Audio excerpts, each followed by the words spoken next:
நீங்கள் அல்லாஹ்வை நேசிப்பீர்களானால், நம்மளை பார்த்தால சொல்றான், நீங்க அல்லாஹ்வை நேசிச்சீங்கன்னா இதை செய்யணும். எதை செய்யணும் அப்படின்னா, இன்குன்தும் துஹிப்பூனல்லாஹ ஃபத்தபியூனி, நபியே, ரசூலா அப்ப சொல்றான், ரசூலா வந்து அல்லாஹ் மக்களை சொல்றான், நபியே, மக்களை நீங்க நேசிப்பதாக இருந்தால் அவர்கள் என்ன செய்யணும்னா உங்களை பின்பற்ற வேண்டும் என்று மக்களுக்கு சொல்லுங்க. அப்ப நம்ம அல்லாஹ்வை நம்ம நேசிச்சோம்னா நம்ம என்ன செய்யணும்னா முதல் ரசூல் ஸல்லல்லாஹு அலைஹி வஸல்லம் பின்பற்றணுமா. ரசூல் ஸல்லல்லாஹு அலைஹி வஸல்லம் அவர்கள் பின்பற்றினா அதுக்கு என்ன நடக்கும் அப்படின்னா, அல்லாஹ் நம்மளை நேசிப்பானா. யுஹ்பிபுக்குமுல்லாஹ், அல்லாஹ் உங்களை நேசிப்பான்.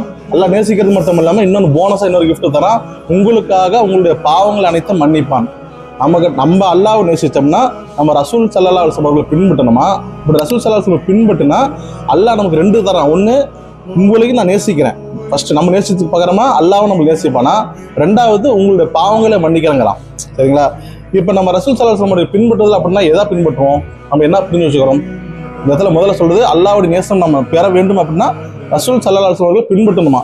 இந்த இடத்துல ரசூல் ஸல்லல்லாஹு அலைஹி வஸல்லம் பின்பற்றுறதுனா எதை பின்பற்றணும். நம்ம ரசூல் ஸல்லல்லாஹு அலைஹி வஸல்லம் பின்பற்றுறதுனா வெறுமனே நம்ம வந்து தக்பீர் எங்கே கட்டணும், எத்தனை தஸ்பீஹ் ஓதணும், எப்படி ருக்கு செய்யணும், எப்படி சஜ்தா செய்யணும் மட்டும் நம்ம பின்பற்றக்கூடாது.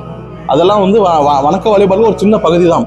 பின்பற்றல் அப்படின்னா ரசூல் ஸல்லல்லாஹு அலைஹி வஸல்லம் ஒட்டுமொத்த வாழ்க்கையும் பின்பற்றணும். ரசூலா தொழுகையை மட்டும் நம்ம பின்பற்றக்கூடாது, ரசூலாவோட நோன்பு ஜக்காத்தை மட்டும் பின்பற்றக்கூடாது.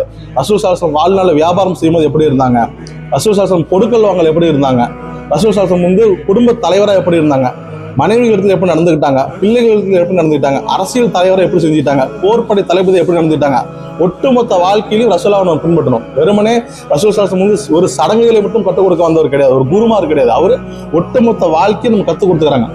ரசூல் ஸல்லல்லாஹு அலைஹி வஸல்லம் வாழ்நாள பொய்யே பேசுறது கிடையாது. நம்ம அப்படி இருக்கிறோமா? அப்ப இந்த விஷயத்துல ரசூலா நம்ம பின்பற்றுவோம். ரசூல் ஸல்லல்லாஹு அலைஹி வஸல்லம் வாக்குறுதி கொடுத்தாங்கன்னா ரசூலா மீறவே மாட்டாங்க. நம்ம வாக்குறுதிகள் பல நேரங்களில் மோசடி செய்றோம். இது மாதிரி ஸல்லல்லாஹு அலைஹி வஸல்லம் அவர்களை எல்லா காரியங்களும் நம்ம பின்பற்றணுங்கிறதுக்காக தான் அல்லாஹ் நமக்கு தூதர் அனுப்பிட்டான்.